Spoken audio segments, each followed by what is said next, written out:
This is the way you need to make mac and cheese every single time. A cheese sauce is going to beat the custard method every single time. So I'm starting off with some butter. I'm going to melt it down. I'm going to make a roux, adding some flour. I'm going to stir it up for a minute to get rid of that raw cereal taste. Then to that, I'm adding some milk.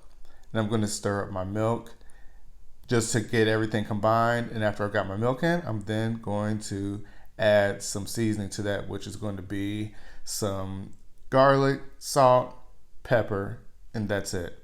Then I'm just going to stir that up, and I'm going to stir it until it gets just a little bit thickened for about 10 minutes. Not too thick because we're going to add a bunch of cheese to it. I've got some mozzarella, some sharp cheddar, and Colby Jack. Then I'm going to add that cheese to the milk mixture, and I'm just going to stir that up until it all gets combined. And I want to make sure that all the cheese is melted and there aren't any lumps in it. I want it to be smooth. And after I got my cheese in there and melted down, I'm going to add in my macaroni elbows to that. Then I'm going to just stir that up once it all gets added, making sure that I've got all the pasta coated. After I've done that, I'm going to then add all of that to a cast iron skillet. I'm just going to pour it in there, and on top of that, I'm going to add in some more cheese.